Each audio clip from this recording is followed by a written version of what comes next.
Hello and welcome to the Underground Education unit on match moving. We will be using Autodesk's Match Mover for match moving footage and bringing that into Maya and compositing 3D geometry and animation over the top of regular 2D video footage.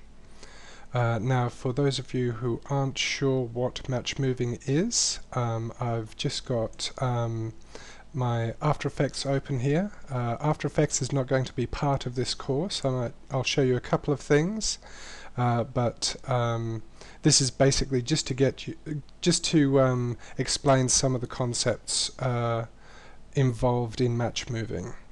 But I have an example of match moving that I did earlier. This was just a test for this course, and this is what I came up with.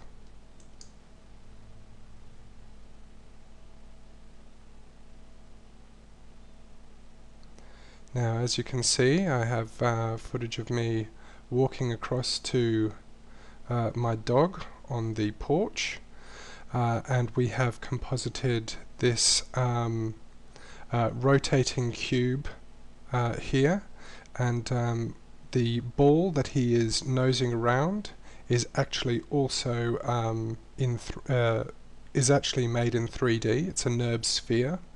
You can probably tell because of the lighting. And you can see that we have actually used Match Mover to track the motion of the camera, track how we are walking towards the subject, in and out of the scene, and the rotations of the camera in order to successfully, well, hopefully fairly successfully, composite this 3D imagery on top. And so I'm going to be showing you how to do something like this, and hopefully something a little bit more special than this. So first thing that I want to show you is the idea of tracking points, or putting trackers in your scene. This is the reason that I have Adobe After Effects opened. If you don't have After Effects, don't panic. This is just basically theory. If you do have After Effects and you're interested in learning about After Effects, particularly this sort of stuff, or using After Effects for computer graphics, or applying special effects to videos or film and television, I recommend that you go to either creativecow.net, and I have to say that most of the stuff that I know about After Effects I learnt from the podcasts at Creative Cow, and so just sign up for the Creative Cow Adobe After Effects Tutorials podcast and download as many as your bandwidth will allow. And the other place that I recommend you go is Video Copilot.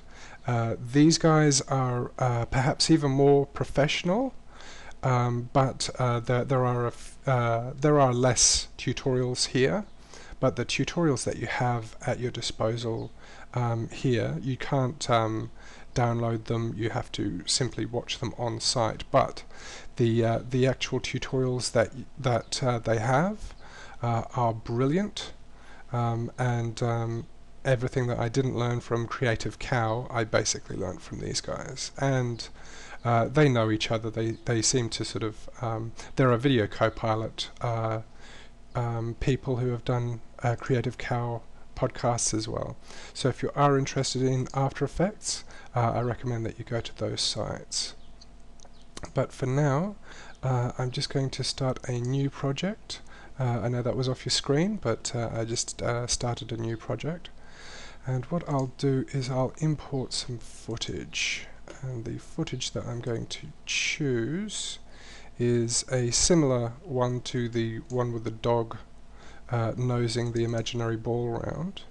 And that's going to be just a simple shot of the dog here.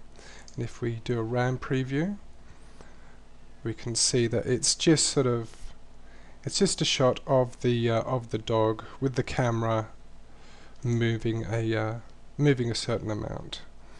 Now, the reason that we're looking at this is so that we can look at tracking and motion tracking.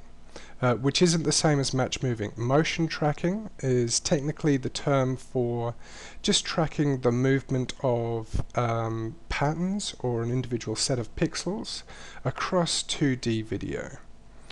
What I might do is just sort of blow this up to 100%, and if I need to zoom out at all I can take that back to 50.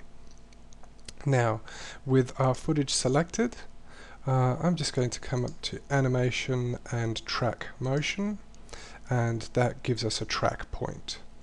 Now, there are a few things that you need to sort of be aware of when tracking motion. Is that you need to find things that are high contrast, that have got very distinctive sort of shapes, and when we come into Match Mover particularly, we're going to be looking for things with very sort of sharp angles. So we'd be looking for things like this corner here or the corner of this chair here. In After Effects, an ideal location would be on this this little rivet here. But for now, what I'm going to do is I'm actually going to select the dog's nose, which is not an ideal tracking point, but I have to say that After Effects is a pretty sturdy beast, and it does track very well these sorts of difficult tracking points. So I just placed it on the nose there, and this is the tracking area. The larger the tracking area, the more information it takes in when it determines if the point has moved or if those pixels have changed. And so a larger tracking area results in a more accurate track, but it also results in the tracking taking a little bit longer. Excuse me, I'm just recovering from a cold, so ignore any sort of snorting or slurping sounds in my throat. I do have a bit of an infection going on, which is a lovely thing to hear as a student. But anyway, so I've just placed the tracking point there, right on the point of his nose, and I've expanded that area. So what I'm going to do is make sure that I'm at the first frame of my video, and down here under the Tracker tab, I'm just going to track position for now, because this is just a very simple example, and I'm just going to analyze forward, and you'll learn a lot about this when we come into Match Mover. And so we just keep an eye on it, making sure that it stays pretty close, and this is one of those times when, yeah, okay, yep, that I can sort of tell before the tracking point went off screen that it was sticking fairly close to his nose. Now, that isn't a perfect track, but it will do for our example. Now, as you can see, the tracking point itself follows the actual movement of the object that it's tracking, as you would expect it to. This can come in very handy for 2D effects, and I'll just do an example of that now. If I just take this footage, and I'm just going to duplicate it, Control D, and I'm just going to come up to Effect, and I might come down to Stylize Mosaic, and just make sure that we're on the composition. And the horizontal blocks, I'm just going to take that up to, let's make it 100. So 100 by 100.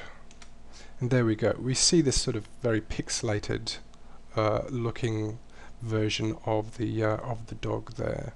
And if we switch off that layer, we can see that we have the original layer underneath.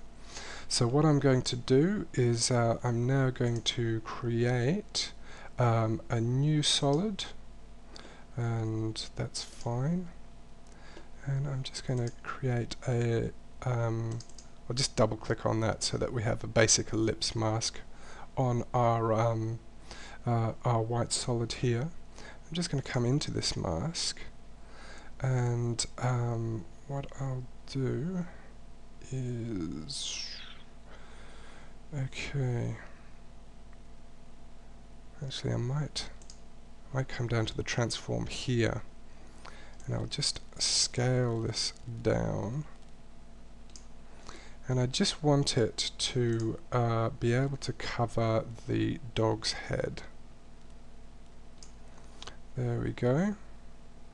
And now I'm just going to, let's see, I'll just open up the duplicate of the footage, our pixelated footage.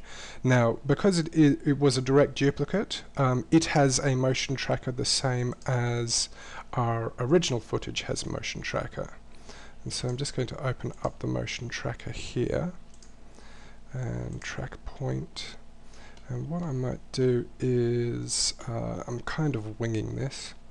I'll take the position and I'll alt click on this stopwatch here, and that will ask for an expression. Now what I'm going to do is I'm actually going to use this pick whip, come down to the attach point there, click enter, and now let's see, and now you can see that our white circle is following our footage around. It's not exactly in the right place. What I'll want is I don't want to move the position. Well, I can't, because it's actually dependent on that tracking point. But I will take the anchor point, and I'm just going to move the anchor point off to the left, and I'm going to move the anchor point down, which inversely moves the object to the right and up. I'll just position that white circle over the entire dog's head. And now what I might do is I'll just sort of collapse that back, give it a little bit more room.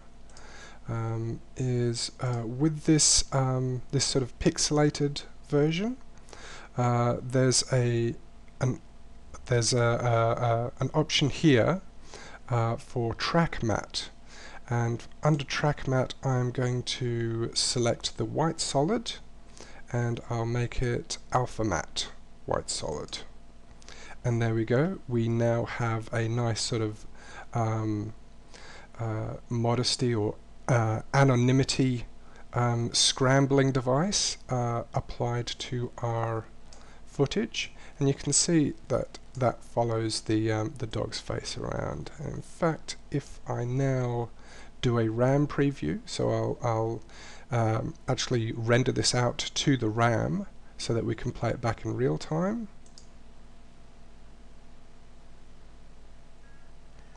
We can see that the actual